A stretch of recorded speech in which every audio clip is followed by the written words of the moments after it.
chapter 5, verse 1 through 9. Book of John, chapter 5, verse 1 through 9. 제가 먼저 읽고 그 다음에 여러분이 읽으시면 됩니다. I'm gonna go first and you can go after me. Verse 1. 그 후에 유대인의 명절이 되어 예수께서 예루살렘에 올라가시니라.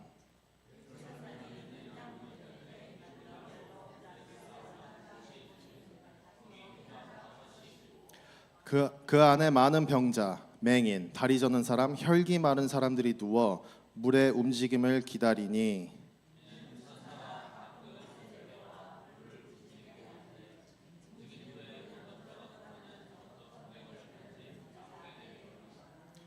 거기 38해 된 병자가 있더라.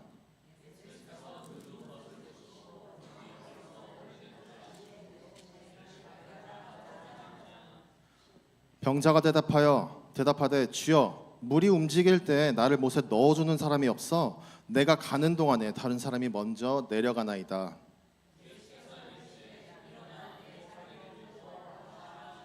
다 같이요. 그 사람이 곧 나아서 자리를 들고 걸어가니라. 이날은 안식일이니. 아멘. 오늘도 이렇게 연합 예배, 조인 서비스에 참석하신 성도 여러분들 환영합니다. 우리를 이곳으로 불러주신 하나님께 영광을 돌리고 서로 나오신 것을 축하하는 박수를 같이 쳐볼까요? 축하합니다. 축하합니다. 네, 좋습니다. 좋습니다. 오늘도 하나님이 주시는 말씀이 우리를 쪼개서 우리의 눈과 귀 그리고 영이 열려 진리를 보게 되기를 축복합니다. 오늘 본문인 요한복음 5장은 예수 그리스도께서 유대인의 명절 때문에 예루살렘으로 올라가시면서 시작합니다. 유대인에게 중요한 절기는 세 가지가 있는데요. 유월절, 오순절, 초막절이 있습니다. 이 세 절기들을 유대인들은 굉장히 철저하게 지켰습니다. 우리가 흔히 땡스기빙이나 크리스마스에 한 가족들이 모여서 기념하는 정도가 아니었습니다. 모든 남자들이 예루살렘으로 올라가는 이스라엘 전 민족적인 모임이었습니다. 그래서 세계 각지에 흩어져 있던 이 디아스포라 유대인들이 예루살렘으로 이 절기를 지키기 위해서 모였는데 그 당시 모인 사람들의 추정치가 보통은 50에서 100만 명, 많게는 250만 명까지도 이야기를 합니다. 정말 큰 숫자죠. 사실 우리가 말로 수만 명, 수십만 명이라고 하지만 실제로 그렇게 많은 사람이 모인 장면을 볼 일은 거의 없죠. 제가 지난번에 솔저필드에 한번 우리 손흥민 선수의 경기를 보러 갔었는데 거기에 메시군요. 거기에 약 6만 명이 들어간다고 합니다. 6만 명. 근데 이 절기에 모인 인구가 100만 명이라면 솔저필드 16개가 동시에 꽉 찬 정도입니다. 사실 우리가 머릿속으로 잘 안 그려지는 상상이 안 되는 규모예요. 그런데 이 많은 사람들이 왜 이렇게 절기를 지키냐면은 하나님의 명령 때문입니다. 그런데 이 명령은 단순하게 특정 날짜에 예루살렘으로 가서 예배하라 정도의 의미가 아니었습니다. 하나님은 이 절기를 통해서 그 백성들을 다시 그분 앞으로 불러 모으셨습니다. 절기는 하나님께서 이스라엘에게 내 앞으로 나오라, 나를 기억하라, 내가 너희 하나님이다 라고 재선언을 하는 시간이었어요. 왜냐하면 이스라엘은 너무 쉽게 하나님을 잊어버렸습니다. 광야에서의 공급을 잊고 출애굽의 은혜를 잊고 언약의 말씀을 자주 잊어버렸습니다. 그래서 하나님은 1년에 3번 온 민족이 예루살렘 성전에 모여 하나님이 누구신지, 하나님이 무엇을 행하셨는지, 우리가 누구인지 다시 확인하도록 이 절기를 정하신 것이었습니다. 또한 한 백성으로서 한 공동체성을 회복하는 자리이기도 했습니다. 그러니까 이 절기들은 단순히 지켜야 되는 규칙이 아니라 하나님이 자기 백성을 은혜 안으로 다시 불러들이는 초청인 것입니다. 초청. 오늘 본문에서 말하는 절기는 정확히 우리가 무엇인지 사도 요한이 밝히지 않고 있기 때문에 알 수가 없습니다. 하나님의 명령을 따라서 우리가 무슨 절기인지 알 수도 없지만 예수님도 이 절기를 지키기 위해 예루살렘으로 지금 향하고 계신 것입니다. 그런데 수십만 명의 사람들이 성전을 향해 올라가고 있는 바로 그때 예수님은 성전으로 곧장 가시질 않습니다. 2절에서 예수님은 예루살렘의 양문 곁에 있는 베데스다라는 못으로 가셨다라고 합니다. 여기에서 양문은 양쪽 문이 아니라 동물 양문입니다. 절기 때에는 아침 저녁으로 제사가 드려졌거든요. 이때 수많은 양들이 제물로 바쳐졌습니다. 그래서 양들이 예루살렘 성전으로 들어가는 길이라고 해서 양문이라고 불렸습니다. 이 제사용 양들이 드나드는 문이기 때문에 그렇게 불리긴 했지만 절기 때는 사람들이 이 양들을 끌고 들어가야 되니까 이 주변은 아주 거대한 행렬로 가득 찼습니다. 그런데 예수님께서는 그 행렬에서 자연스럽게 성전으로 들어가시는 대신에 아주 의도적으로 그 길목에서 벗어나 10분 내외 거리에 있는 바로 옆에 동네 베데스다로 향하십니다. 이 베데스다라는 동네의 이름의 뜻이 아주 멋집니다. 베데스다는 히브리어인데 두 가지 단어의 합성어거든요. 집이라는 뜻을 가진 베트, 잡이라는 뜻을 가진 헤세드라는 말이 합쳐진 말입니다. 쉽게 말하면은 자비의 집인 것이에요. 그런데 우리가 헤세드를 자비라고 해석하기는 하지만 사실 헤세드는 하나님의 선하심을 이루는 모든 성품을 압축하고 있는 단어입니다. 그래서 하나님의 사랑, 은혜, 신실하심, 긍휼, 자비 등등이 다 합쳐진 말이 헤세드예요. 그러니까 훨씬 풍성한 의미를 담고 있는 말입니다. 그런데 이 이름과는 무색하게 이 베데스다라는 곳의 현실은 참담했습니다. 참담했어요. 3절을 보면 여기는 병자, 소경, 절뚝발이, 혈기 마른 자들이 누워 있다고 하거든요. 혈기 마른 자들은 이 피와 기운이 다 말라버린 사람들을 말합니다. 신체 기능을 잃어버린 사람들이에요. 그러니까 이 베데스다에 모여 있는 사람들은 모두 누군가의 도움 없이는 홀로 살아갈 수가 없는 사람들인 것입니다.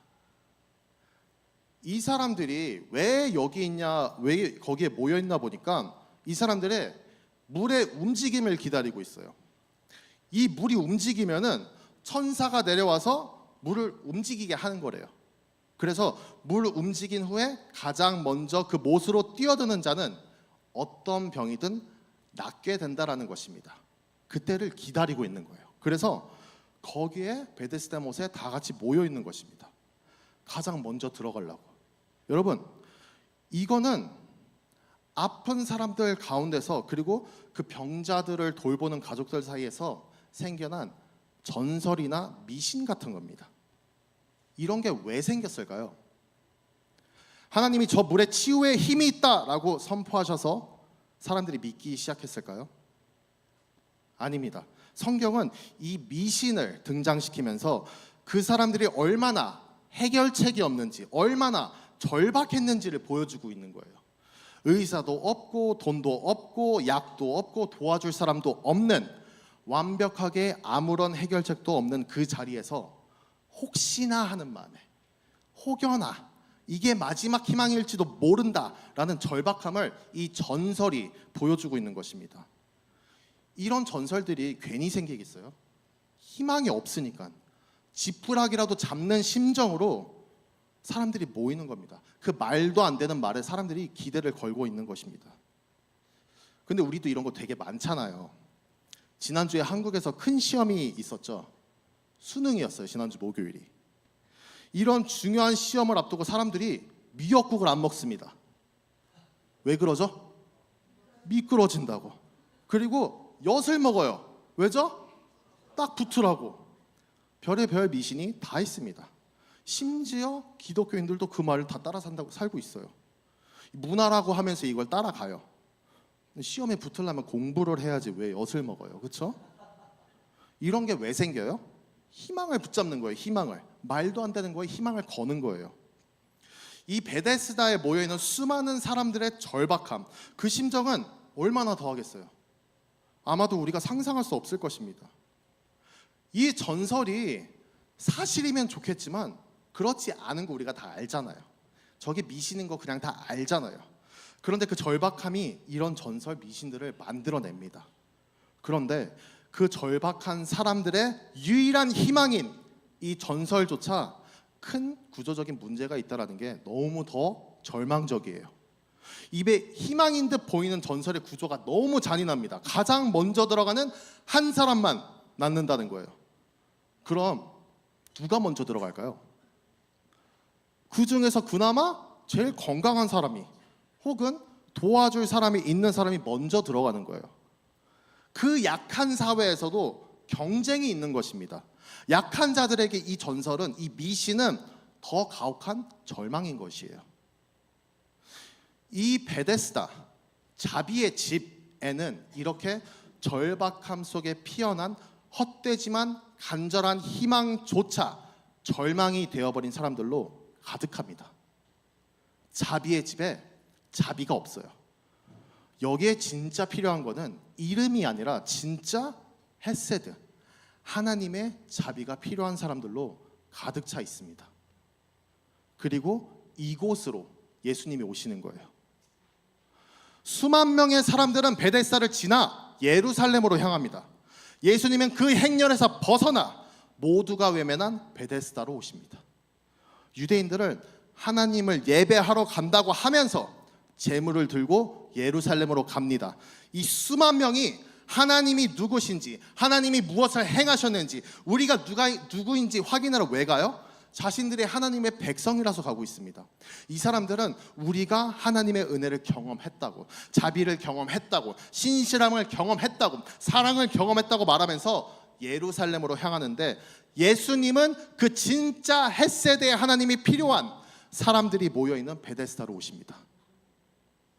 지금 여기까지 성경이 이 극명한 대조를 통해 조명하는 것은 그들의 허울만 남은 예배라는 것이에요. 절기라면 당연히 하나님이 누구신지를 기억하고 하나님이 행하신 구원을 되새기고 하나님의 언약적 사랑, 그 헷세드를 다시 붙잡아야 되는 자리입니다. 그런데 그 헷세드의 하나님을 예배하는 그 사람들이 정작 헷세드가 가장 필요한 사람들을 완전히 외면하고 있어요. 하나님은 자비로우시다라고 찬송하지만 자비가 가장 필요한 이들은 그들의 눈밖에 벗어나 있는 거예요. 이 성전으로 올라가는 수십만 명의 발걸음은 대체 무엇을 위해 뜨거웠던 것일까요? 그들의 마음은 하나님께 전혀 닿아 있지 않습니다. 은혜를 기억하자고 모여놓고 은혜가 가장 필요한 자리엔 아무도 가지 않습니다.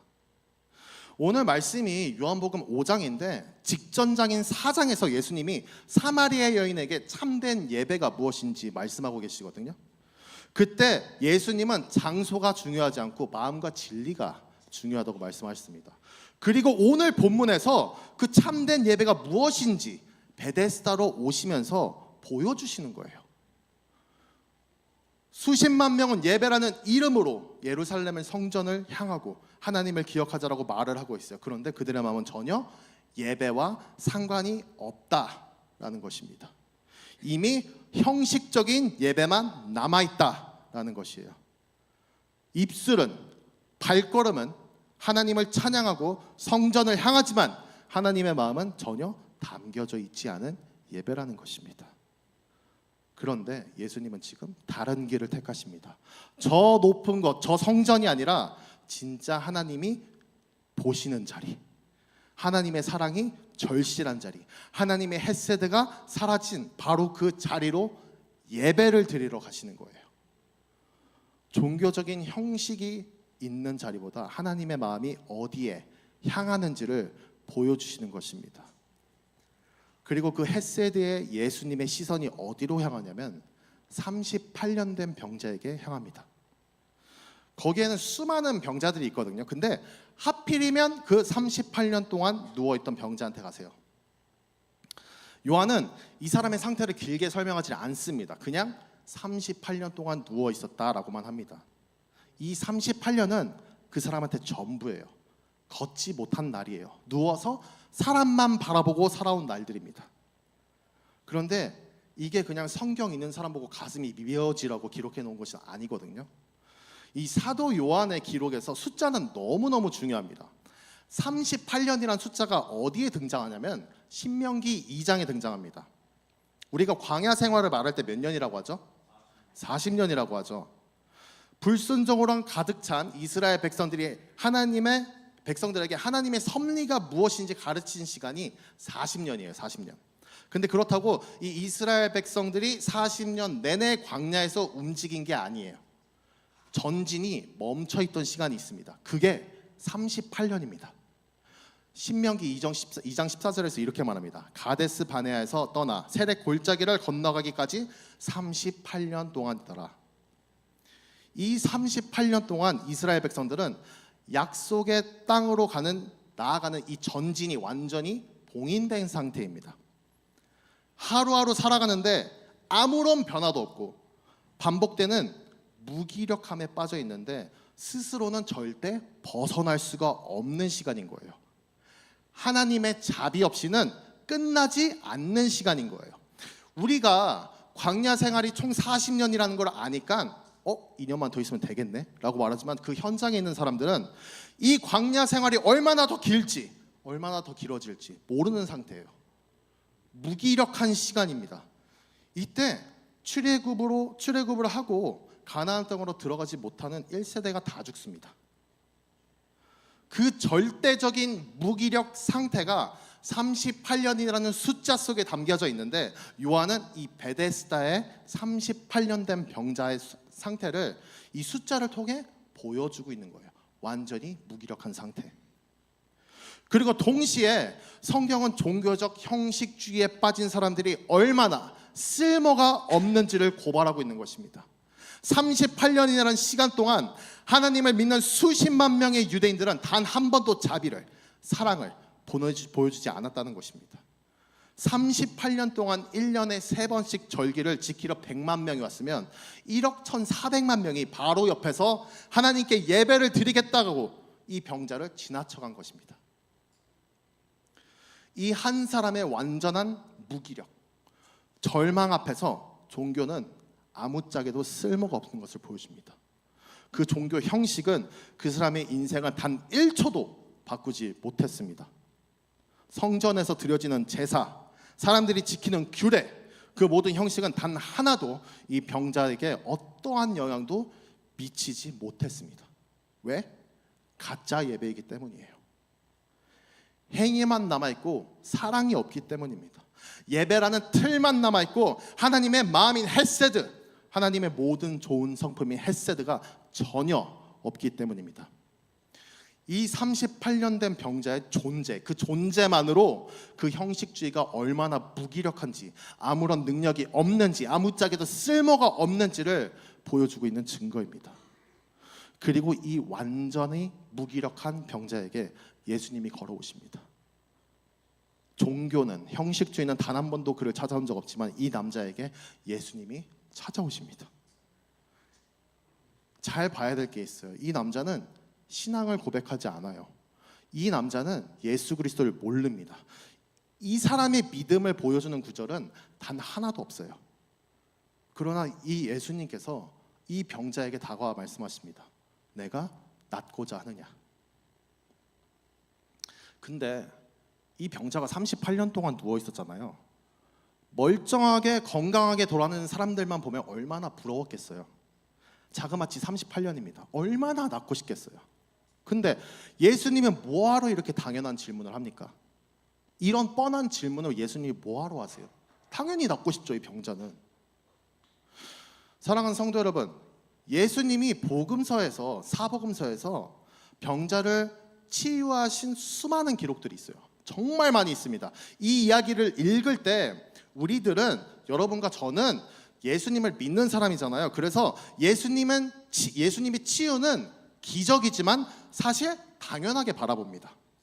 우리한테는 기적이지만 우리가 알고 있는 예수님한테 병 고침은 그냥 디폴트 값이에요. 기본값.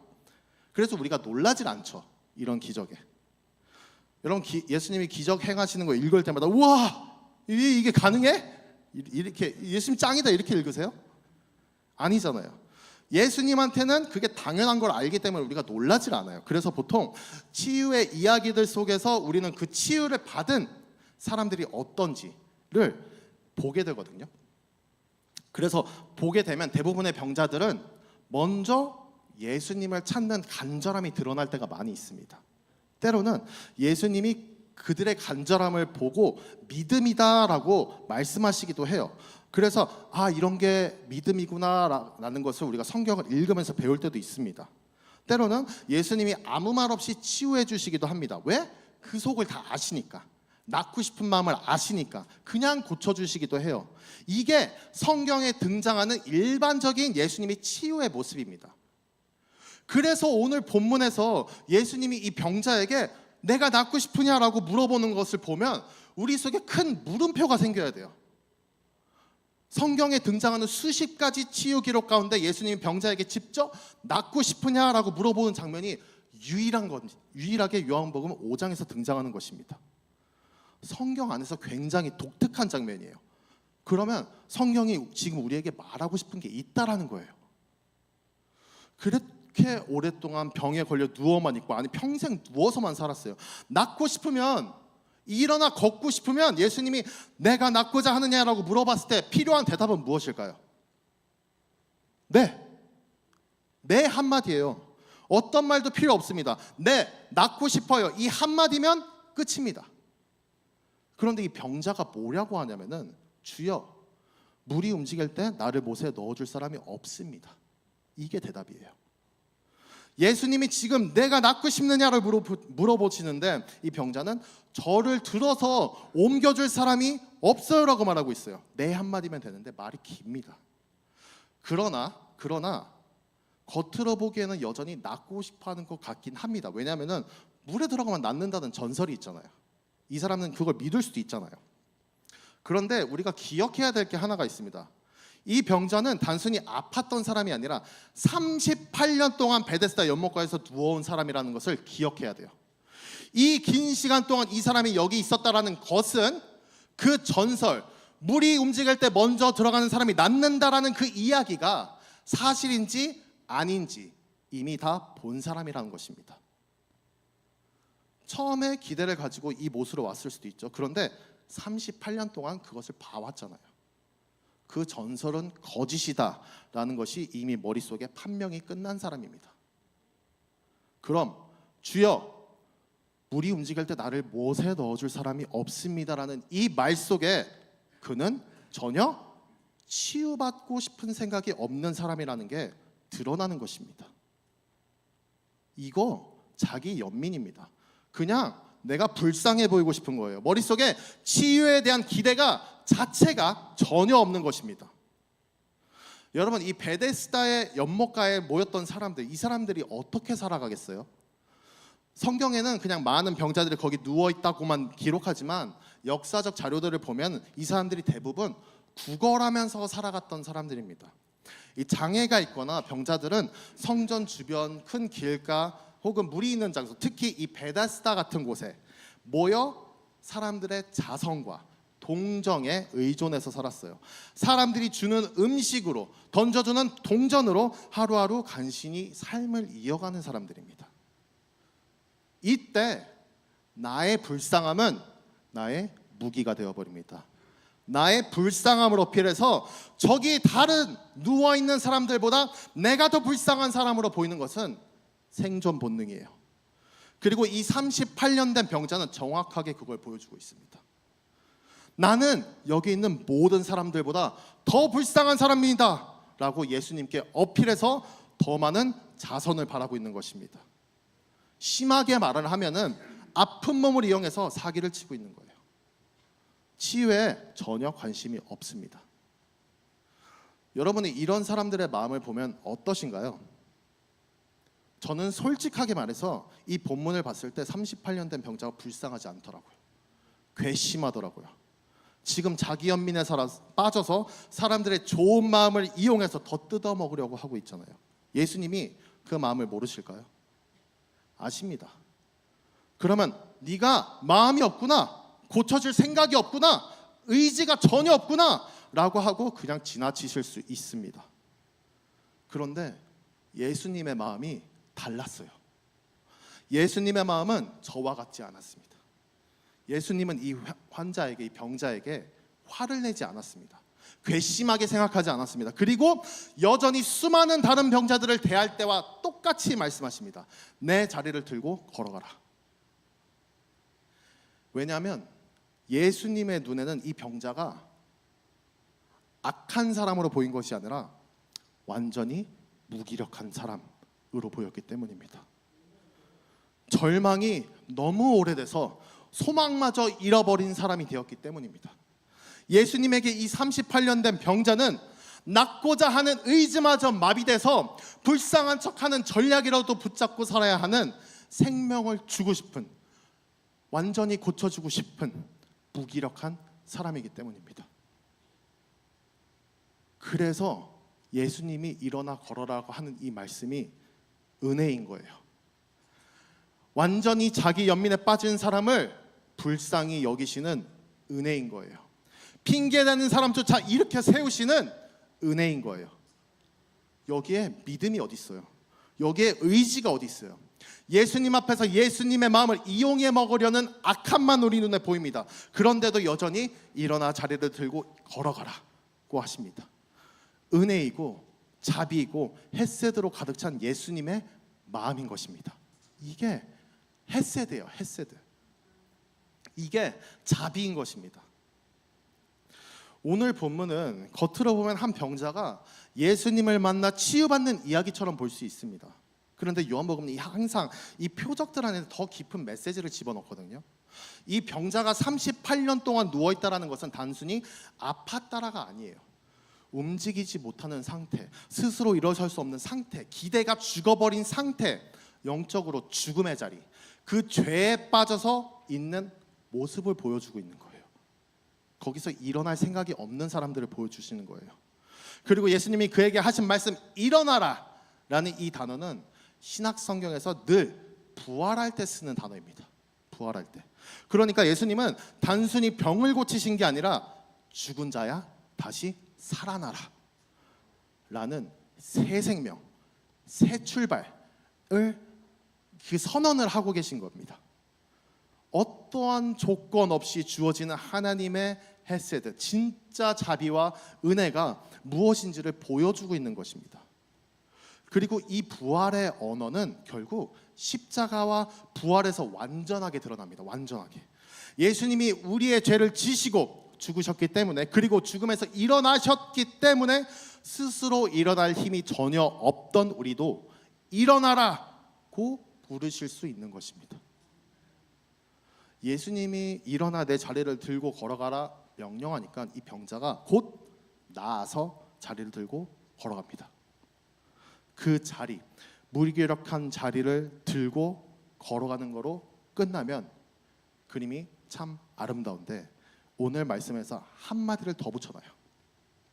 이날은 안식일이니 라고 9절의 끝에 보여줍니다. 오늘 본문은 분명 헤세드의 하나님의 자비를 보여주는 본문인데, 이날이 안식일이었어요. 안식일. 설교 초반에 절기에 대해 말씀드렸죠. 그리고 그들의 마음이 전혀 하나님과 닿지 않은, 헤세드와 전혀 상관없는 형식적인 예배라는 것을 우리가 보았습니다. 그 기간 중에서도 오늘은 안식일. 안식일 하나만으로도 유대인의 형식주의가 폭발하는 날입니다. 그런데 오늘 절기 중에 안식일이에요.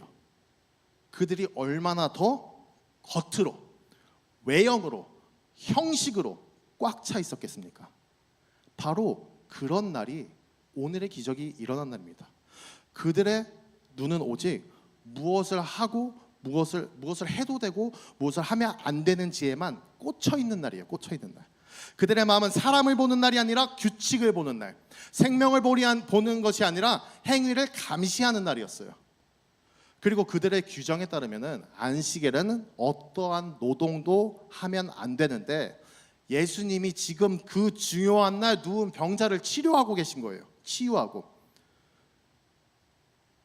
그리고 유대인들은 이것을 노동으로 봅니다. 노동. 오늘날 엘리베이터 버튼을 안식일에 누르는 것도 노동으로 보는 유대인들이에요. 그런데 예수님이 병자를 고쳤어요. 오늘 본문에서 하나님을 믿는다라고 말하는 유대인들의 보여주기식 예배, 전혀 마음이 없음, 그리고 예수님의 헷세드의 마음으로 생명을 살리시는 것이 무엇인지, 진짜 예배가 무엇인지 드러내시는 장면이 정면으로 충돌하고 있는 거예요, 오늘. 그래서 오늘 이 치유가 예수님의 박해의 시작점이 됩니다. 시작점.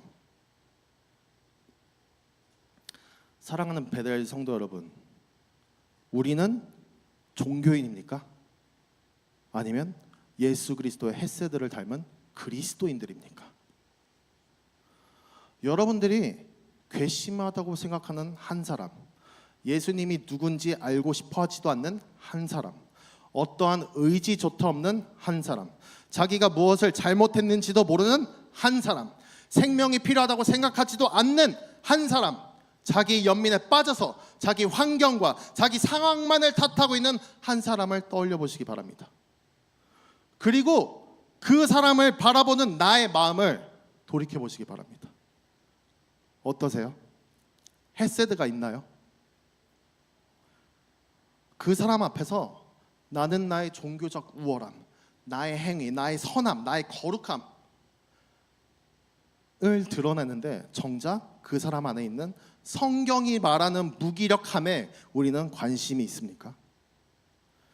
그 지경이 된 무기력에 우리가 관심이 있습니까? 내가 주일 성수하고, 내가 기도 많이 하고, 내가 성경 많이 읽고, 내가 도네이션도 하고, 내가 금식도 하고, 얼마나 경건한 생활을 했는지는 막 드러내고 싶은데 아무도 모르게 죽은 채로 살아가고 있는 그 무기력한 영혼들을 볼 때 나는 어떤 은혜, 나는 어떤 자비, 나에게는 어떤 사람, 어떤 사랑이 있나요? 나의 종교 생활은 단 한 사람도 살리지 못합니다. 그러나 내 안에 그리스도가 계시고 그 그리스도의 헷세드로 그 사람을 바라본다면 그 사람은 일어납니다. 이건 그럴 수도 있다가 아니고 진리입니다. 진리. 사랑하는 성도 여러분, 여기 계신 모든 베델 성도님들이 교회를 다니는 사람이 아닌 그리스도의 마음을 갖고 있는 성도가 되기를 기도합니다. 그 시선은, 하나님의 시선은 우리의 마음을 보시기 때문이에요. 그리고 혹시나 완전한 무기력에 빠지신 분들, 그리스도의 명령을 듣고 일어나 자리를 들고 가시기 바랍니다. 이 오래된 병자의 자리는 단순한 돗자리가 아닙니다. 이 사람의 38년입니다. 이 사람의 절망입니다. 이 사람의 자기 연민과 핑계입니다. 이 사람을 묶어두던 삶의 시스템입니다. 예수님은 그 자리를 들고 걸어가라고 하세요. 과거를 끊고 새 삶으로, 주어진 생명으로 살라는 것입니다. 생명이 주어졌는데 그 자리에서 계속 안주하지 않고 일어나 걸으시길 간절히 기도합니다. 완전히 무기력해 의지조차 없는 영혼을 예수님의 헷세드가 일으키십니다. 그리고 그 은혜를 받은 자는 형식적 종교인이 아니라 그 헷세드의 마음으로 다른 사람을 바라보는 자리로 부르심을 받는 것입니다. 사랑하는 베델 성도 여러분, 여기 있는 모든 분들이 일으키심을 받았을 줄로 믿습니다.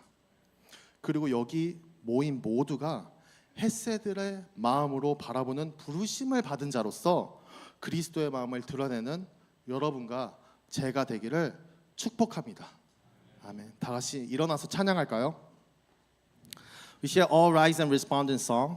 Brothers and sisters, I know it's not easy for us to carry the heart of Hesed. In fact, with our own strength, it's impossible. Many of us have already experienced this. You try and you try and you try, but your own willpower is never enough. That is why we need Jesus Christ. As we sing this song, I encourage you to seek Christ. Ask Him for His heart. Ask Him for His Hesed. 헷세드의 마음을 담아야 하는 우리 성도님들, 이게 절대로 쉽지가 않습니다. 아니, 우리 힘으로 절대로 불가능합니다. 그래서 우리가 아무리 시도해도 우리의 의지로는 갖지 못한다는 것을 많이들 경험하셨을 거예요. 그래서 우리가 예수 그리스도가 필요한 것입니다. 이 찬양 부르시면서 그리스도를 구하시기 바랍니다.